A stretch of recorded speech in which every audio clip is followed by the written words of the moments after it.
खुशबू Meena 10th standard की वो student जो 3 मार्च को पंखे से लटक कर अपनी जान दे देती है और सुसाइड नोट में लिखती है कि मैं 95% स्कोर नहीं कर पाऊंगी, sorry mummy papa but I can't handle the pressure. Bharat में हर रोज 35 छात्र अपनी जिंदगी खत्म कर रहे हैं, सुसाइड कर रहे हैं। जरा सोचिए, उस देश में जहां 65% जनसंख्या 35 साल तक के लोगों की है, वहां पर हालात ये हैं। और अगर ये हमें डरा नहीं रहे हैं तो हम किसी बड़ी मानवीय त्रासदी की तरफ खामोशी से बढ़ रहे हैं। एनसीआरबी की 2020 की रिपोर्ट के अकॉर्डिंग इंडिया यूथ सुसाइड के मामले में दुनिया में काफी तेजी से आगे बढ़ रहा है, जहां हर 42 मिनट में एक स्टूडेंट अपनी जान ले लेता है। नेशनल क्राइम रिकॉर्ड ब्यूरो के आंकड़ों के हिसाब से भारत में एक्सीडेंटल डेथ और सुसाइड से 2021 में 13,000 से ज्यादा छात्रों ने अपनी जान गंवाई है। 35 छात्र प्रतिदिन। 2020 के मुकाबले ये आंकड़े 4.5% ज्यादा थे और ये लगातार बढ़ रहे हैं। तो क्या वजह है जो स्कूल्स के बुक्स में मोटिवेशनल कहानियां पढ़ने के बाद भी स्टूडेंट्स डिमोटिवेटेड होकर जिंदगी से हार रहे हैं? दोस्तों, आज के इस वीडियो में हम बात करेंगे इंडिया के एजुकेशन सिस्टम के बारे में, जहां सारा फोकस मार्क्स और ग्रेड्स पर होने की वजह से स्टूडेंट्स मेंटली डिप्रेस्ड होकर अपनी क्रिएटिविटी को खोता जा रहा है।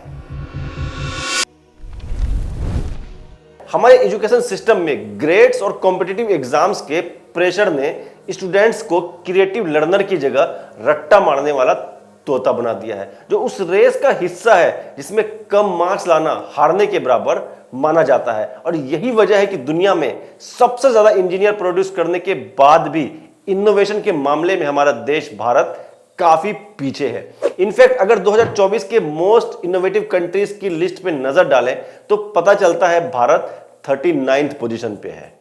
क्या बात कर रहे हैं? वैसे तो हम दुनिया की तीसरी सबसे बड़ी इकोनॉमी है, दुनिया हमें एक सुपर पावर की तरह देखती है, लेकिन उसके बाद भी हर साल around 13 lakh students higher studies के लिए इंडिया छोड़कर दूसरे देशों में जाते हैं, क्योंकि हमारे देश का एजुकेशन सिस्टम कहीं ना कहीं उन स्टूडेंट्स को वो अपॉर्चुनिटीज और फैसिलिटीज नहीं दे पाता जहां उन्हें खुद को ज्यादा से ज्यादा एक्सप्लोर करने का मौका मिले। और जहां कहीं भी स्टूडेंट्स के लिए कुछ थोड़ी बहुत अपॉर्चुनिटीज हैं, वो भी किसी न किसी स्कैम का शिकार है, चाहे नीट हो या यूपीएससी। स्कैम आपको हर जगह देखने को मिल जाएगा। क्या बात है सर, क्या बात है सर, क्या बात, ये बात है। 4 जून 2024 वो दिन जिसका इंतजार 23 लाख स्टूडेंट्स कर रहे थे, और जब वो दिन आता है तो पूरे देश में तहलका मच जाता है।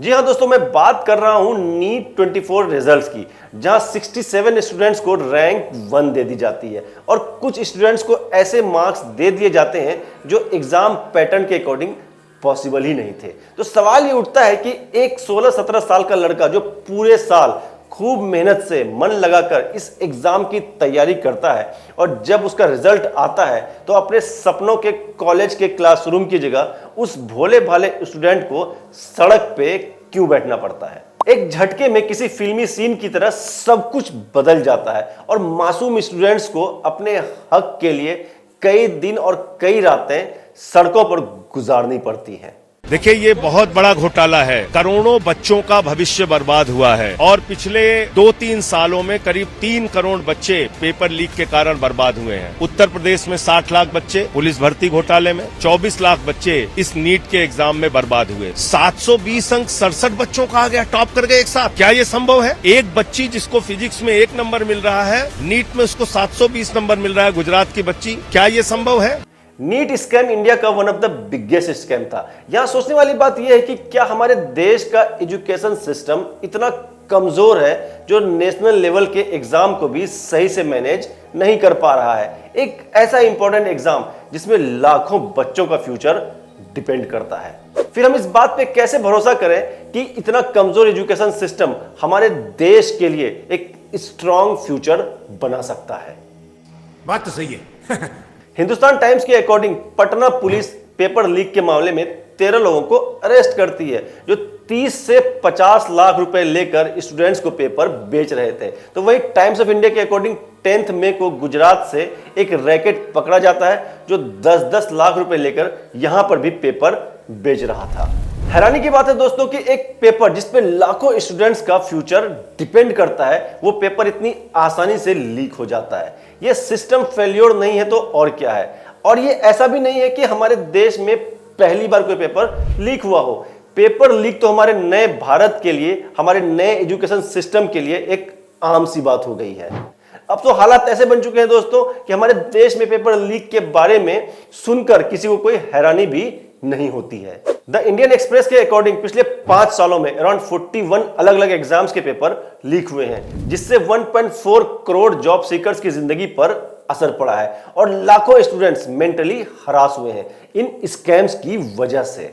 आज के एजुकेशन सिस्टम की सच्चाई यही है कि एक तरफ स्टूडेंट्स को क्वालिटी एजुकेशन नहीं मिल पा रहा, दूसरी तरफ एजुकेशन सिस्टम के स्कैम्स की वजह से टैलेंटेड स्टूडेंट्स भी डीमोटिवेटेड होते जा रहे हैं, और तीसरे सोसाइटी और पेरेंट्स के हाई एक्सपेक्टेशंस और उनसे मिलने वाले तानों से स्टूडेंट्स हर पल एक थ्रेटनिंग माहौल में जीने को मजबूर होते जा रहे हैं।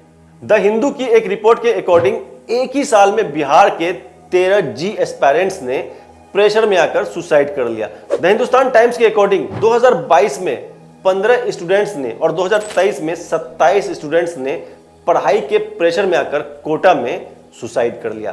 कोटा में 24 घंटे के भीतर 2 और बच्चों ने खुदकुशी की। इस साल 8 महीने में 24 जान कोटा में जा चुकी। वो शहर जो कुछ सालों पहले तक भारत का एजुकेशन हब माना जाता था, आज स्टूडेंट्स के लिए सुसाइड हब बनता जा रहा है।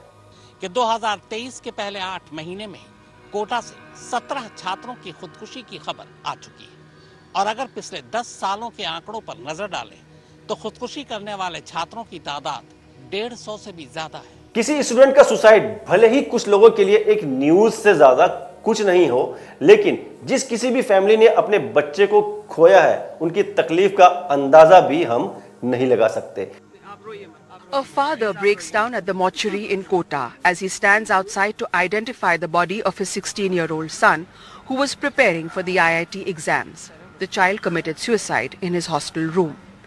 His father, a contractor from Bihar's Gaya, says he always told his son he could come home if he couldn't cope with the pressure. हम कहे थे मैम कि अगर मन नहीं लगता है तो खर्चा होने से मतलब नहीं है, तो हमारे घर पर वेलकम तुम्हारा रहेगा, जिस दिन आ जाओगे उस दिन कोई दिक्कत नहीं रहेगी।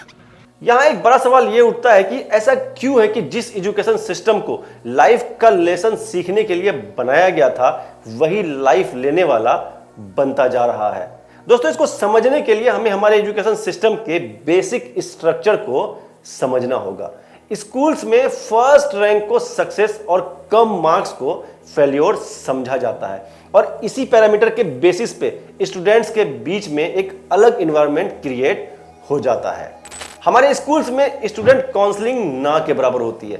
काउंसलिंग के एब्सेंस में ये टॉक्सिक कंपैरिजन वाला एनवायरनमेंट स्टूडेंट्स के कॉन्फिडेंस को खत्म कर देता है। ज्यादातर इंडियन स्कूल्स बच्चों के होलिस्टिक डेवलपमेंट पे फोकस नहीं करते, जिसकी वजह से बच्चे बचपन से ही क्रिएटिव लर्निंग की जगह रटने वाले तोते की मेंटालिटी के साथ बड़े होने लगते हैं। उनका सारा फोकस लर्निंग की जगह ज्यादा से ज्यादा मार्क्स लाने पे होता है। इसके अलावा हमारे एजुकेशन सिस्टम में दूसरा सबसे बड़ा बैरियर है इंग्लिश लैंग्वेज को एक माइलस्टोन समझना। हमारे एजुकेशन सिस्टम ने और हमारी सोसाइटी ने इंग्लिश बोलने को एक माइलस्टोन बना दिया है। जिसकी इंग्लिश कम्युनिकेशन अच्छी है, बस वही सुपर टैलेंटेड है, बाकी सब फेल्योर है। और इस मेंटेलिटी की वजह से रीजनल लैंग्वेजेस का डेवलपमेंट नहीं हो पा रहा हमारे देश में। क्या बात है?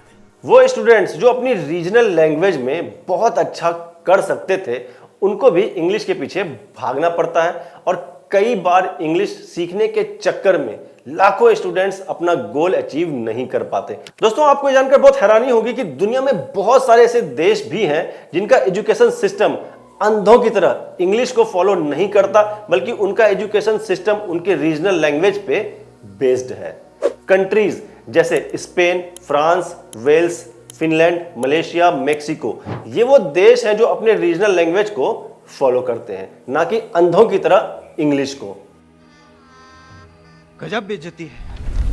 2012 में हमारे देश के पार्लियामेंट में यह डिबेट हुआ कि हमारे देश के इंस्टीट्यूट्स में स्टूडेंट्स के लिए काउंसलर्स होना चाहिए, लेकिन आज 12 साल बाद भी वो डिबेट जारी है। इतने सारे सुसाइड्स के बाद भी हमारे देश के इंस्टीट्यूट्स काउंसलर्स का इंतजार कर रहे हैं। तो अब आप खुद ही सोच सकते हो कि हमारा देश हमारे एजुकेशन सिस्टम को लेकर कितना सीरियस है। दोस्तों, लास्ट में मैं यही कहना चाहूंगा कि अगर आप एक स्टूडेंट हैं और आप मेरा ये वीडियो देख रहे हैं तो आपको ये याद रखना चाहिए कि करियर से कहीं ज्यादा इंपॉर्टेंट है हमारे लिए हमारी लाइफ। लोग आईएएस बनकर भी खुश नहीं रहते और कुछ लोग एक छोटी सी शॉप खोलकर भी पूरी जिंदगी खुशी से जीते हैं।